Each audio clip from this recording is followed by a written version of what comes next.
of a man, of this person on the world, on and millions obviously of you're people. talking about Of the death of Pope Francis at the age of 88. And so this was that news that came to everybody's phone firstly, probably, right, at about 3 o'clock our time this morning. And I think we all did the same thing. You know, we're all just like, wait, we just saw him. It's a lot. That's it. On that Easter Sunday, as few were watching the television screens there on Easter Sunday, he was wheeled out there on a balcony overlooking St. Peter's Square. And you can see his health had not been good in the last couple of weeks. In fact, on Valentine's Day, he had been hospitalized there at the Gemelli Hospital in the Vatican City. And he had been hospitalized due to bronchitis, what was initially bronchitis, and it would eventually led to double pneumonia. And his health had just not been well in the couple of days. But he had been struggling his whole life with some health complications regarding his lung. He only had one of them as well. And so he's been dealing with that. And I think the Catholic Church had been kind of been preparing for this, possibly one last appearance for a lot of people. Some of the outpouring that we've been seeing on social media are videos of people sharing, saying, I couldn't believe that this would be the last time I'd see him in person. But how special is it to be amongst the thousands of believers? This just came to mind too. Keep in mind, this year is the year of Jubilee, where many Catholic believers were going to make their way there to celebrate together. So you think about the monumental moment this is, right? The 266th Pope of the Catholic Church there, and what this means to parishioners and believers, and what will follow in the days and weeks and months to come. 9 days of mourning is the immediate path here. And we're going to talk more about the reaction and how the world is reacting to this.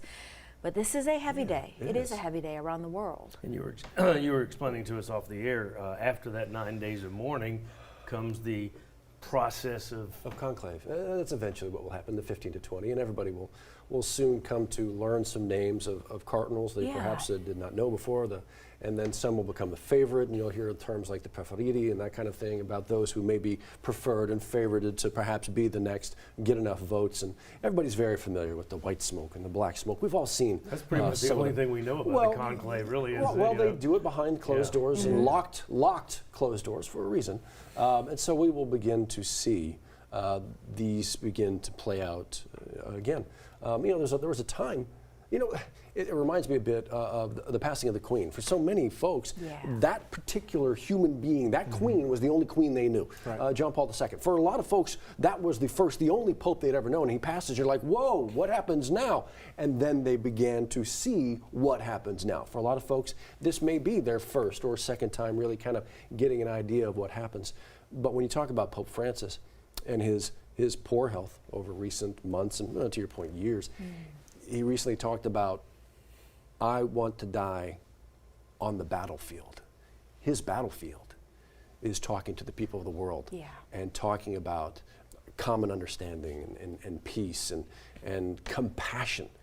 His word, compassion for all, really, the people's Pope. Yes, I think he changed the face of how he interacted with people and truly believed that he was among one of us, right? That's right. To your point, you didn't have to be a Catholic or a Christian believer to appreciate how he spoke out against injustices all around the world. In fact, in the last week, speaking out about the war in Gaza there and talking about the different victims and people in need and people in suffering as well. I think he, to the people's Pope, very much defines his stance on people suffering all around the world and the injustices that are happening against many bodies of people. So I think a lot of people can understand the person he is, the heart that he had for people, and then his ministry, the ministry and the service that he was called to do in his life of service there and after. 88 years old. Kind of like you said, across all denominations and even people that have no religious affiliation with them. This is huge news. No, but of course it is. It is. Huge news.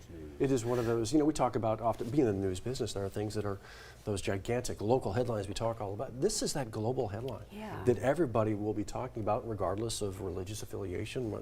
It is that global headline. It is how many people on planet Earth are perhaps more known than, so yeah, it is major. It is major. Much more to come all morning, all day, all week. Again, we've got a long way to go with all of this as we kind of dig into it. One of the things we were talking about is his appearance on Easter Sunday. Easter in our part of the world, it was actually quite nice. Did any of you get a passing shower over the weekend? Very, very short one. I got about 60 seconds. I beg your pardon, yesterday. 3 different times. And that was it. And it was just enough to like wet the ground. And then move away. It was literally like 60 seconds. Any chance on the lawnmower today?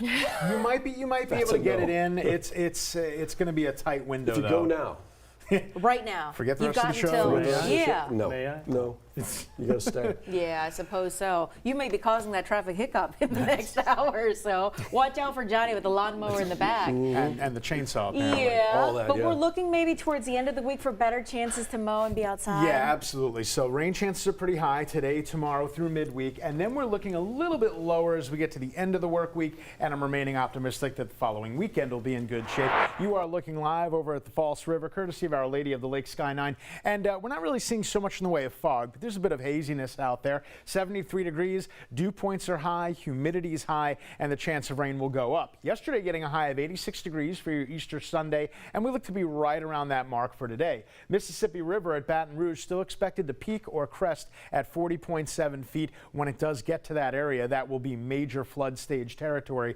and then it's going to take probably several weeks beyond that point, beyond this week, in order to go back down closer to where it should be this time of year. The Lourdes meteor shower is going to be out. It's actually been visible for the past few weeks, but it will be peaking Tuesday, Wednesday. Of course, we need the weather to cooperate. You want to find a spot where there's little in the way of light pollution, but we need the clouds to part the sky those 2 nights as well. We're getting a couple showers and storms. They've been mainly drifting between Pierre Part, Convent, and Gonzales. They are moving to the north towards our neck of the woods, but it will be a slightly better chance a little bit later on in the day. There's the culprit, a cold front that has drifted out towards Houston and Galveston, but that's going to stall out and become a stationary front over the next couple of days. Futurecast graph is showing what the future radar might look like, and we'll see a couple of hit or miss showers and storms. Highs are still going to be in the mid-80s. Going to be a predominantly cloudy day throughout the day, and by the end of the day, you'll start to see the rain starts to go down. By the time we get to about 9 p.m., everything should fall off the radar and it'll quiet down altogether.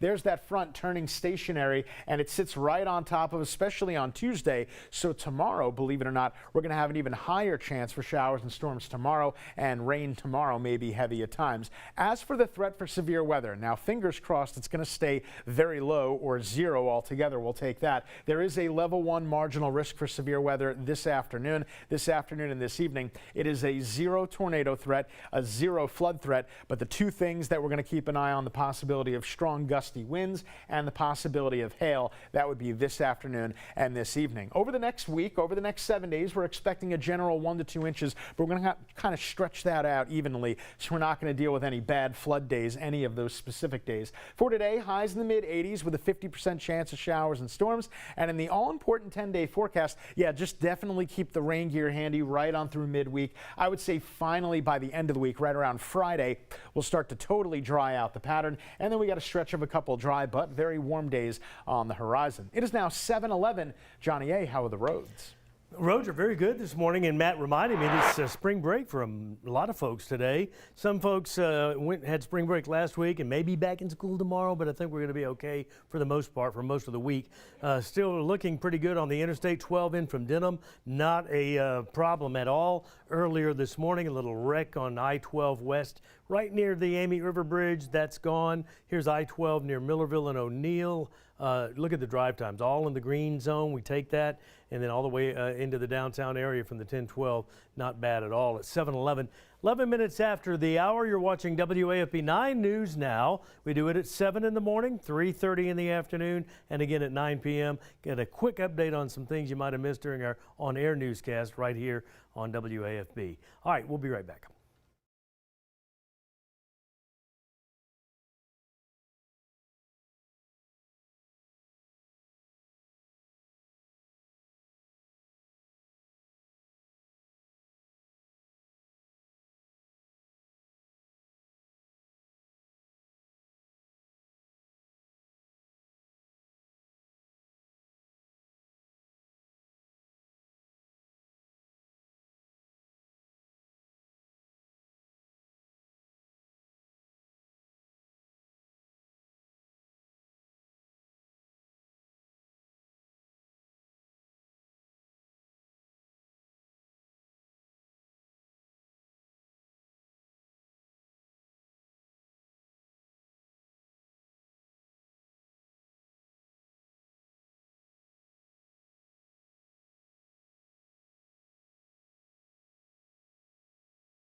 Folks, real quick before you get going, I want to put your eyes on the screen because Tangipahoa Parish Sheriff's Office, they're looking for a missing man. Liz, he's been missing for about a week. Take a good look at his photo here. They shared this photo and they said he's been missing since last Tuesday. This is 30-year-old Dakota Forrest. We're told he was last seen off of near Pone Blades Road. This is near Kentwood. If you think you've seen him, they're asking you to call the Tangi Crime Stoppers line. You can also just go ahead and call 911. Baton Rouge Police right now investigating a deadly officer-involved shooting. This is from actually over the weekend. This actually happened, Liz, at a local hotel off of Airline Highway. The Super 6 Inn and Motel that you see there. We're told that this started after the motel manager called 911. He says the suspect tried to rob one of his guests at gunpoint. The manager says the woman's boyfriend was able to fend him off, but then the suspect threw his keys in the water, so he wasn't able to leave. A long back and forth here led to two BRPD officers making their way there, and that's when they say the suspect ended up shot and ended up in the hospital where he later died. We're expecting some more details on this incident, including more on the officers who are now on administrative leave. Hey, real quick, early voting is picking back up again today. Polls are going to open at 8:30 this morning. They're going to shut down at 6 o'clock tonight. Request that absentee ballot by the 29th. This is, of course, for the May 3rd election. But the big headline, of course, guys, continues to be the death of Pope Francis. In fact, once we're done with this program here, we're going to switch you on over to Local News Live, where they are carrying our coverage on the death of Pope Francis of Assisi. That will continue on until our next cut in there at 7:25.